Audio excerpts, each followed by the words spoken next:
Visualize this. Your lifelong companion, the one who understands your unexpectedly rests immobile in a hospital bed, encapsulating all of your secrets, eccentricities, joys, and worst fears. Nebulae and other medical devices encircle him. The resilient spirit that appeared unbreakable earlier is now susceptible to harm. A steady stream of beeps from the monitors has drowned out the laughing that used to fill the room. This was not a daily soap show or a script for Kelly Ripa. Mark Consuelos, her cherished husband, ended himself in the intensive care unit fighting a battle no one had anticipated, and her world was flipped upside down. No morning has ever been the same without Kelly's infectious enthusiasm. However, in her recent emotional memories, she recounted the fear that rendered her speechless as Mark was rushed to the hospital. The memory of the swirl of sirens, the never-ending antiseptic hallways, and the frantic pleas whispered under her breath as she trailed the ambulance that brought her husband to the intensive care unit flooded her mind. "I seriously doubted this was for real," she confessed. "I was terrified I may lose him while we were just talking about dinner plans." Following this, the audience was filled with fear. Mark begged to see their kids even though he had trouble speaking at that crucial hour. This was no ordinary request. Speaking from a place of pure honesty, it was a father's deepest desire. He had to make sure his children heard him out, concerning love and nothing else, not his illness or the agony. Before all else was lost, he wished he could jog their memories of what really important. The one request, spoken in a low voice amidst gasps for air, broke Kelly's heart in a way that the camera could never depict. What follows is a pivotal point in the plot. Although Mark's desire was simple, it was not easy to grant. All of their kids were in different places. They were all carrying out the life that their parents had so lovingly prepared them for. Some were working, some were in school. Kelly felt torn. Should she protect them from the shocking news of their father's illness, or do what he asked and force them to confront an unsettling truth for which they were unprepared? Her decision to choose love changed everything for her family. It was heartbreaking to see the children during the reunion.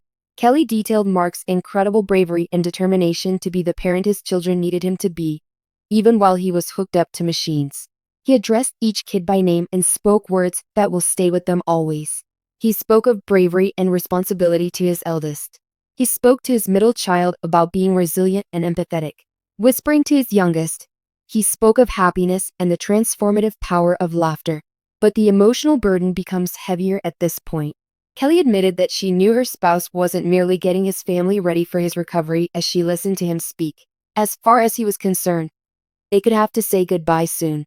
It was plain to see in his eyes. When one stands on the edge of existence and feels its fragility, a mixture of love and grief appears. It was excruciating for Kelly.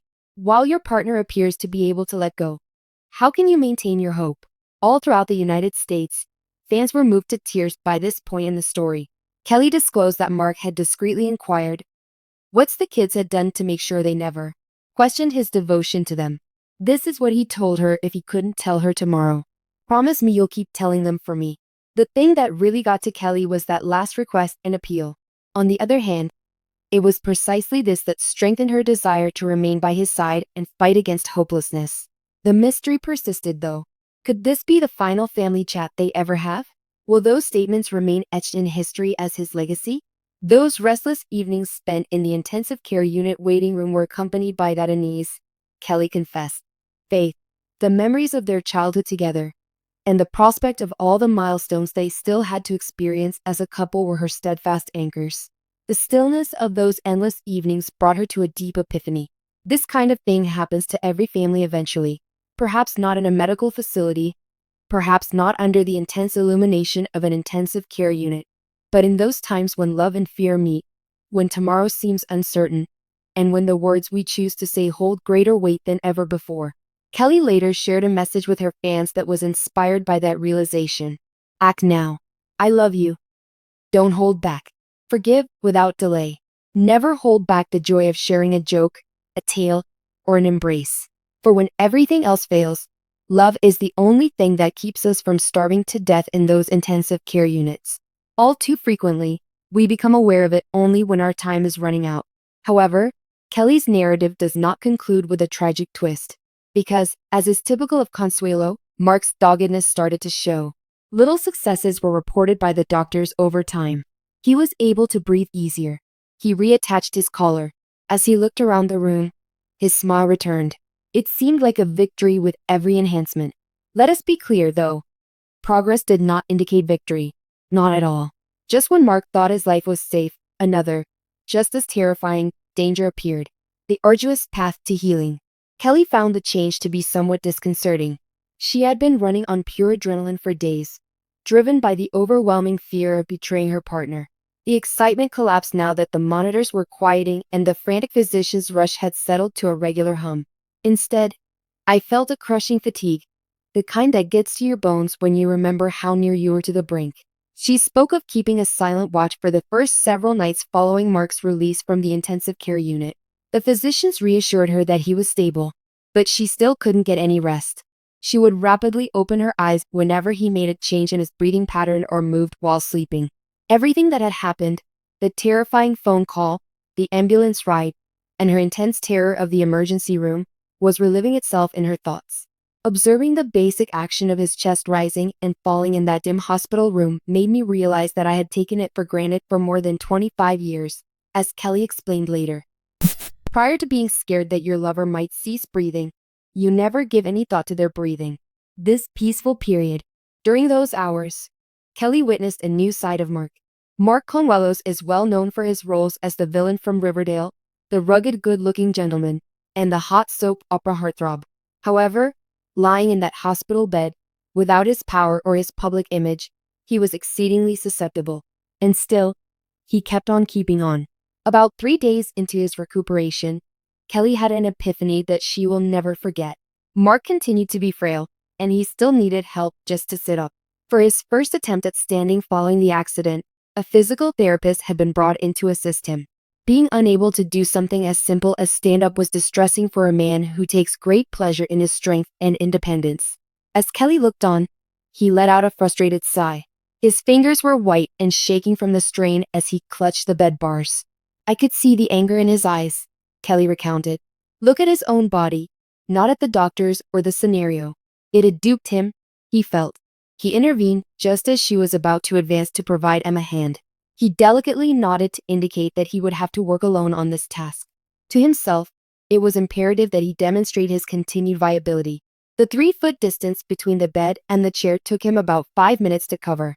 Despite his exhaustion and difficulty breathing, he managed to crack a smile as he finally took a seat, looking up at Kelly. The usual polished red carpet smile wasn't there. Weariness set in. A lot of emotion was there. However, it was a triumph. Gently, he murmured. They lived by that statement for the following 3 months. Small steps.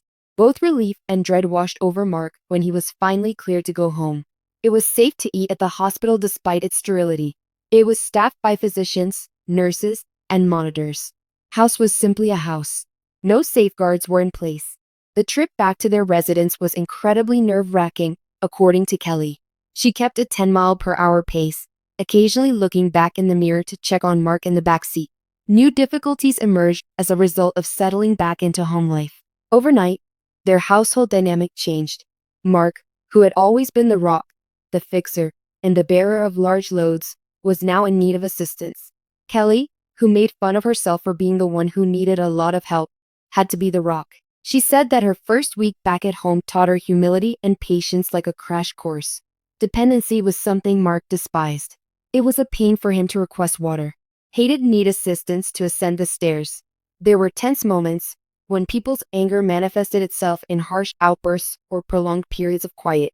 The filmic recovery montage we see in fairy tales wasn't there. I felt it. It was difficult and a complete mess. Their marriage blossomed, nonetheless, in the midst of all this chaos.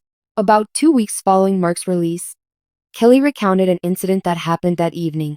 What a terrible day it had been. A setback to Mark's recuperation occurred when he attempted too much too quickly. He hid behind his shell of quiet, consumed by agony and self-loathing. Upon Kelly's entry into the living room, she noticed him gazing defeatedly out the window at the garden. Sitting down next to him, she refrained from her usual strategy of trying to lift his spirits with humor or diversions. For what seemed like an eternity, they did nothing but sit and watch the sun set. Mark finally spoke. He remained silent throughout the ordeal, showing no signs of distress. The time he had wasted was something he discussed. As he lay in that hospital bed, he said Kelly, nothing had crossed his mind regarding their career, property, or bank account.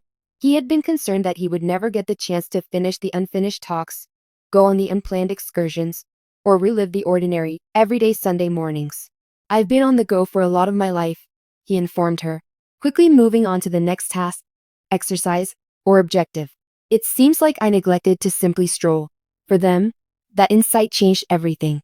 A new standard. The emphasis in the Consuelos Ripa household shifted from success to presence. No became their default response. Social duties that seemed like chores, high-profile invitations, and additional work commitments. Everything was sliced. Then they encircled the carts. A shift in the show's tone was also noticed by fans.